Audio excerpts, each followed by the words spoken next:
이 교육 정책을 구현하고 있으신 분들이 대외적으로 표방하는 그런 문구들이랑 실제 본인들이 생각하는 게 굉장히 다르다고 생각을 해요. 저는 실은 이거에 대해서 좀 역겹다고 느끼거든요. 큰 이 정책을 발표하시는 분들이 말하는 내용 자체를 믿는 사람들이 있어요. 이 사람들은 그냥 속는 거예요. 그냥 말 그대로 교과서 중심으로 공부하다가 망하게 되는, 이게 말 그대로 교육 불평등을 만들고 부조리를 만드는 근원적인 원인이다. 교육 불평등을 만드는 정보 비대칭 부숴버리겠습니다. 내부 고발자 남기정입니다. 백시영입니다. 이번 편은 사교육 문제에 대해서 말씀을 드리려고 해요. 흔히들 사교육 과열이라고 해갖고 금전적으로 상당한 부담을 주고 아이들의 극심한 스트레스를 일으키는 원인이라고 많이들 말하는데요. 대치동에서 현재 일을 하고 있는 강사로서 내부자의 시각으로 정보를 드리고자 이번 편을 제작하게 되었습니다. 결론부터 말씀드리자면은 사교육 과열 문제는 현상이지 근본적인 원인은 아니다. 근본적인 원인은 기형적인 입시제도와 학벌주의 의식에 있다, 이렇게 봅니다. 기형적인 입시제도에 대해서 먼저 말씀을 드리자면은 핵심적으로 한 문장으로 요약하면 이거예요.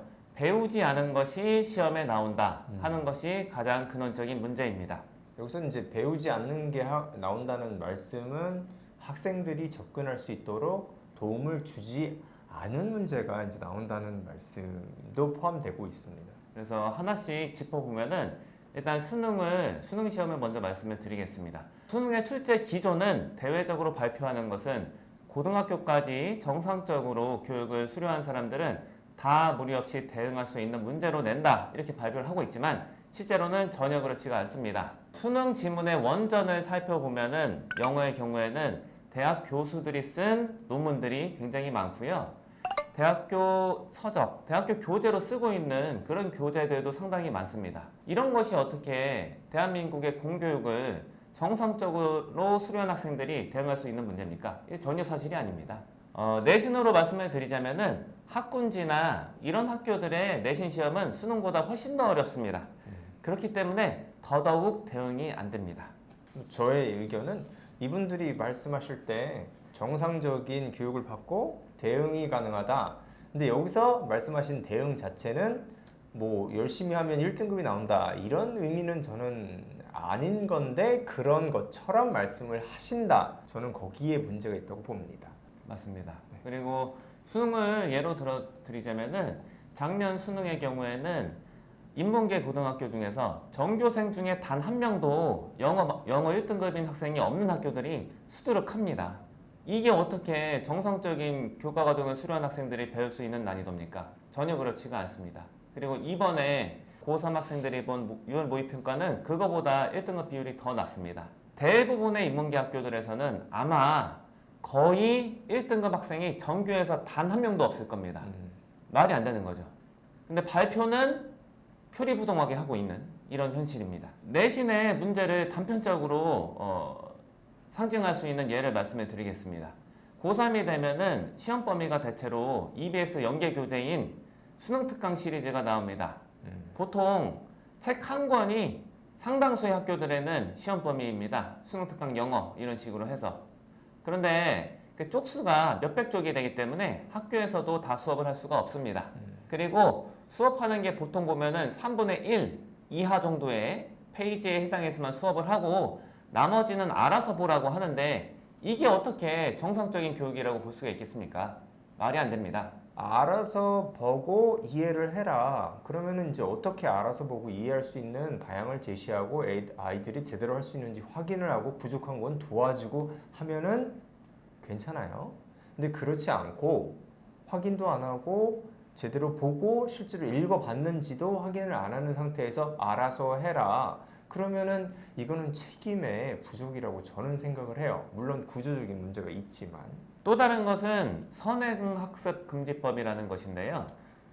선행학습금지법이 뭐냐면은 학교에서 선행학습을 하면 안 된다는 내용을 담고 있는 그런 제도인데요. 이거는 실은 많은 사람들은 시행이 되고 있는지조차 약간은 희미해졌을 정도로 현실과 괴리가 있는 대외적인 그 정책이라고 보시면 됩니다. 이게 왜 문제가 되냐? 학교의 시험 자체의 난이도는 변하지가 않습니다. 아이들한테 변별력을 주기 위해서 굉장히 어려운 문제는 계속 내고 있는데 그거를 안 가르치고 내고 있는 겁니다. 만약에 이 제도를 그대로 따른다면은 시험 난이도가 시험 범위가 조절이 되지 않는 채로 그대로 나온다면은 이 제도는 정말 더 말이 안 되게 만드는 그런 제도이지요. 안 배운 거를 시험에 내도록 계속 장려하는 그런 제도가 되는 것이고요. 그렇기 때문에 상당수의 학교에서는 이거 무시하고 그냥 교과 과정 범위를 초과하는 그런 내용을 가르쳐 주고 있습니다. 이게 실은 더 낫습니다. 차라리. 그리고 이 제도의 또 다른 점은 뭐냐면은 학교에서는 선행학습을 못하게 막는데 학원에서는 선행학습을 못하게 막지를 않습니다. 그렇기 때문에 실질적으로는 어떻게 보면은 사교육을 장려하는 정책입니다. 학원에서도 선행학습을 하는 것은 괜찮지만 선행학습을 광고하는 것은 안 된다. 이런 정도로 정책이 이제 내용이 담겨져 있는데 이게 대체 뭡니까? 그리고 이걸 안 지켰을 때 어떠한 제재 조치도 현실적으로 없기 때문에 말 그대로 유명무실한 그런 정책이라고 볼 수가 있습니다. 저는 어떻게 느끼고 있냐면은 이 교육 정책을 구현하고 있으신 분들이 멍청하지 않다. 이 현실을 다 알고 있다. 그래서 대외적으로 표방하는 그런 문구들이랑 실제 본인들이 생각하는 게 굉장히 다르다고 생각을 해요. 그래서 이거 교육에 대해서 잘 알고 있는 교육업에 종사하시든가 이런 분들은 다 걷어내고 자체적으로 판단을 하는 거죠. 아, 대외적으로는 발표 이렇게 했지만 실제는 이거구나 해서 그거에 맞춰서 대응을 하는 건데 정보 비대칭이 왜 생기냐면은 큰 이 정책을 발표하시는 분들이 말하는 내용 자체를 믿는 사람들이 있어요. 이 사람들은 그냥 속는 거예요. 저는 실은 이거에 대해서 좀 역겹다고 느끼거든요. 차라리 실질적으로 운영을 그냥 사교육을 전제로 하는 교육을 운영할 거면은 그렇게 있는 그대로 밝혀라. 그러면은 속는 사람 없고 알아서 자기 살 길 찾는 사람들이 생길 건데 이 사람들이 정말 문제가 있는 건 뭐냐면은 대외적으로는 그렇게 말을 안 해요. 책임지기 싫다는 것 같거든요. 그래서 이거에 속는 사람들은 그냥 말 그대로 교과서 중심으로 공부하다가 망하게 되는 이런 사실이 되는데 이게 말 그대로 교육 불평등을 만들고 부조리를 만드는 근원적인 원인이다. 자, 다음으로 말씀드릴 것은 쓰기에 대한 비중을 늘리고 시험에 반영하는 비중을 이제 늘리겠다. 이런 식으로 대외적으로 발표한 교육 정책에 대해서 말씀드리고 싶은 건데요. 이게 목적은 굉장히 좋습니다. 그런데 문제는 뭐냐면은 시험에는 이거를 더 반영하고 있는 게 맞지만 실질적으로 쓰기 지도를 학교에서 해주지는 않습니다. 저희 학생들한테 직접 물어봐요. 저는 이거 주기적으로 계속 물어보는데 너네 학교에서 고등학생이에요? 학교에서 너희가 쓴 글을 첨삭해 준 적이 있냐? 반 이상의 학생들은 자기는 태어나서 영어로 쓴 글을 학교에서 첨삭받은 적이 한 번도 없대요. 아니 이래놓고서 무슨 서술형 비중 늘리고 쓰기 교육의 비중을 늘리겠다고 말을 합니까? 실질적으로 운영되는 교육을 바꿔야죠. 그렇게 할 거면 같이 가야 된다. 그렇기 때문에 이 정책 자체가 더 어떻게 보면은 사교육을 부추기고 있습니다. 이거는 실은 개선이 돼야지요. 학교 교육을 바꾸든지 아니면은 시험을 바꾸든지 해서 두 개가 같은 방향으로 가야 돼야 되지 않겠냐 하는 것이 저희의 생각입니다. 이 쓰기는 손이 진짜 많이 갑니다. 실제로 선생님이 많은 시간을 투자해야 되기 때문에 이거를 공교육에서 제가 봤을 때는 뭐 이 업무가 많아가지고 얘네들을 많이 이제 소위 말하면 케어할 수 있는 그런 시간이나 여건이 만들어지지 않고 있는데 교육부에서 진행을 하는 거고 실제로 필드에 뛰고 계신 분들은 이거 감당을 못해요. 그러니까 이거 근본적인 이 업무량이라든가 아이들을 지도할 수 있는 시간을 확보하지 않으면은 이거는 뭐 딴 걸 바꿔도 이거는 뭐 좋아질 리가 없다. 저는 그렇게 봐요. 이제 이 영상을 보시는 분들이나 뭐 썸네일 같은 거 보신 분들이 이렇게 생각할 수 있을 것 같아요. 사교육이 부정적인 측면이 있다는 것을 이 사람이 뭐 인정을 하는 부분이 있는 것 같은데 왜 이 사람은 사교육계에 있는 거야? 요거에 대해서 이제 있는 그대로 말씀을 드리자면은 저는 실은 어떤 생각이냐면은 사교육이랑 공교육 이거 나누는 것 자체를 이게 중요한 게 아니다. 그냥 학생들이 제대로 배우는 게 중요하다 이렇게 생각하거든요. 저는 만약에 제가 저의 이제 가장 뜻을 잘 펼칠 수 있는 부분이 공교육계다 하면 공교육으로 갔어요. 실은 이제 우리가 약간은 생각하는 교육 체제를 공교육에서 할 생각이 있긴 하잖아요. 그래서 아예 학교를 세울 생각도 있어요. 네. 저희는 폐교 같은 거 싸게 구입해서 그거 다시 등록하는 것도 알아보고 있거든요. 왜 그러냐면은 아이들이 실은 지금 학교를 왜 가냐? 상당수의 경우에는 생활을 하기 위해서 가요. 그러니까 뭘 배우려는 거에 대해서 큰 기대가 없는 사람들이 굉장히 많습니다. 이거는 학생들도 그렇고 학부모님들도 그래요. 그러니까 이제 뭐 학교 선생님들 중에서도 나는 정말 아이들한테 진짜 제대로 알려주고 성장을 쭉쭉 시키고 싶은데 그런 마음을 갖고 있는 선생님들은 어떻게 보면은 학교를 떠나게 되세요. 제가 실은 어제도 우리 학원 면접 봤는데 학교 출신 선생님이 오셨어요. 근데 여쭤봤어요. 왜 학교를 떠나셨냐? 아이들이 나는 제대로 알려주고 싶고 많이 지적으로 성장시키고 싶은데 그거를 기대하고 여기 앉아있지 않다 학교에. 그래서 나왔다. 이렇게 말씀하시더라고요. 실제로 들은 거예요. 중요한 거는 실은 이제 사교육, 공교육 나누는 게 아니라 교육이 제대로 되냐 안 되냐 그게 저는 더 중요한 문제라고 보고요. 그리고 사교육은 실은 순기능이 더 커요. 순기능이 더 크지 않았다면은 사교육은 진작에 없어졌을 거예요. 실제로 교육적인 측면에서 봤을 때 아이들이 받는 교육이 사교육에서 더 유의미한 게 많기 때문에 사교육은 훨씬 비싼데도 하는 거다.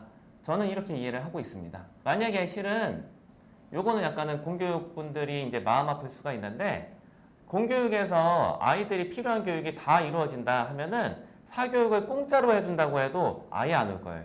근데 사교육 과열이라는 거는 요거는 저는 문제라고 봐요. 사교육 자체가 악은 아닌데 사교육 과열은 가계의 측면에서 봤을 때, 가정의 측면에서 봤을 때 부담을 늘리는 건 맞다. 그리고 아이들이 삶의 균형이 공부하는데 너무 많이 들어가는 건 맞다고 저는 봐요. 이상적으로 바라는 건 뭐냐면은 학교 공교육이 잘 돼서 사교육은 진짜 뭐 최소한으로 가져가도 문제가 없는 그런 사회가 됐으면 한다. 이게 저희 바람입니다. 지금까지 저희가 말씀드린 거는 입시제도, 교육제도의 문제 이런 것이었는데 두 번째 근본적인 원인은 뭐냐? 학벌주의라고 저는 봅니다.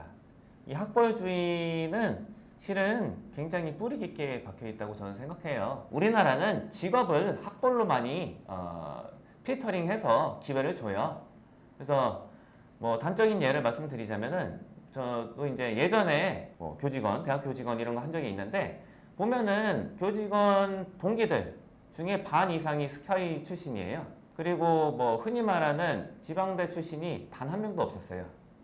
그런데 저는 생각하거든요. 지방대 중에서 능력이 출중한 사람이 한 명도 없었겠냐? 그게 아니라고 보거든요. 이렇게 기회를 굉장히 제한된 학벌을 갖고 있는 사람들한테만 많이 준다. 특히나 많은 사람들이 원하는 직업의 경우에는 그렇게 한다. 그리고 제가 이제 어처구니 없었던 거는 뭐냐면은 이제 교직원으로 갔는데 전 교직원한테 모든 신입 사원들의 학벌을 다 공개를 이미 해놨어요. 이메일로 전체 회사 메일로 뿌린 거예요. 이게 한국 사회의 민낯이다. 그리고 아이들도 크게 다르지 않다. 공부로 평가받기 싫다고 그렇게 많이 말하잖아요. 그런데 이 학생들을 가만히 말하는 걸 지켜보면은 학생들이 선생님 평가할 때 제일 먼저 보는 게 학벌이에요. 그렇기 때문에 우리 앞으로 이 다가올 한국 사회, 이 사회도 크게 달라질 것 같지는 않다. 저는 아이들과 대화를 하다 보면 이걸 느끼고 있습니다. 그래서 약간 표리부동한 게 이중적인 잣대가 아이들한테도 심하다. 예, 어른들한테도 심하고요. 그리고 이제 사교육 과열 현상, 이거 이제 또 다른 원인으로 보고 있는 거는 우리나라의 자원이 제한적이다. 이게 이제 큰 문제라고 볼 수 있어요. 이거는 바꿀 수가 없는 그런 이제 주어진 조건이라는 느낌이 있기 때문에 요거에 대해서 많은 말씀은 드리지 않겠습니다. 이렇게 뭐 여쭤보세요. 너희는 왜 이렇게 비판을 해야 되냐? 뭐가 그렇게 사회에 불만이야? 이렇게 물어보시는 분들이 있는데 왜 저희가 이런 거를 콘텐츠를 계속 만드냐? 이유를 설명을 해드릴게요. 일단은 정보 비대칭이라는 게 실제로 존재한다. 그리고 그 정보 비대칭이 굉장히 큰 부조리와 교육적인 불평등을 만들고 있다. 이렇게 생각을 하고 이게 사실에 부합하다고 저는 근거를 갖고 믿고 있습니다.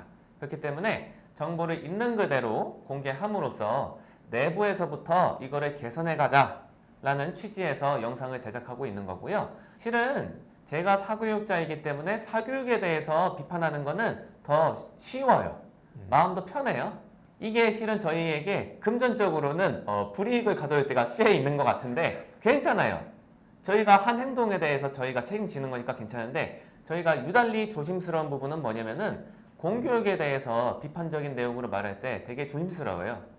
그래서 실은 더 표현 같은 것도 순화시키고 이런 경우가 많은데 이번 편은 실은 상당 부분은 공교육에 대해서 안 좋은 점 이런 걸 담았어요. 왜냐면 이거는 짚고 넘어가지 않을 수가 없습니다. 사교육이 그러면 문제가 없냐? 사교육은 그 자체의 문제를 갖고 있어요. 그래서 저희 채널에서 많이 다루는 내용 중에 하나가 그거예요. 사교육이 갖고 있는 문제가 무엇이고 어떻게 개선을 해야 되냐? 이걸 여태까지 많이 했고요. 앞으로도 계속 할 예정입니다.